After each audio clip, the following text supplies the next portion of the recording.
പുതുവത്സര ദിനത്തിൽ ദുബായിൽ പാർക്കിംഗ് സൗജന്യമാക്കി ദുബായ് റോഡ് ഗതാഗത അതോറിറ്റി. പൊതുഗതാഗത സമയക്രമം പുതുക്കിയിട്ടുണ്ട്.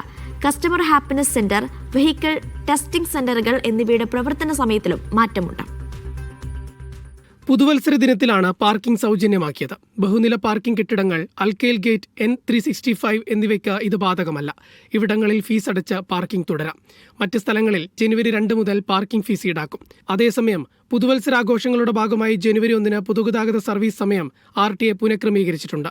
Customer happiness centre, paid parking സൗകര്യങ്ങൾ, public bus, Dubai metro, Dubai tram, ജലഗതാഗത സേവനങ്ങൾ, വെഹിക്കിൾ ടെസ്റ്റിംഗ് സെന്ററുകൾ എന്നിവയുടെ പ്രവർത്തന സമയത്തിലാണ് മാറ്റം. പുതുവത്സര ദിനത്തിൽ RTAയുടെ കസ്റ്റമർ സെന്ററുകൾക്ക് അവധിയായിരിക്കും. എന്നാൽ അൽബർഷ, അൽതവാർ, അൽ കിഫാഫ്, RTA ആസ്ഥാനം എന്നിവ 24 മണിക്കൂറും പ്രവർത്തിക്കും. RTAയുടെ വാഹന ടെസ്റ്റിംഗ് കേന്ദ്രങ്ങൾക്കും ജനുവരി 1 അവധിയായിരിക്കും. ദുബായ് മെട്രോ ഡിസംബർ 31 രാവിലെ 5 മുതൽ ജനുവരി 1 രാത്രി 12 വരെ തുടർച്ചയായി സേവനം നടത്തും. Media 1 Dubai.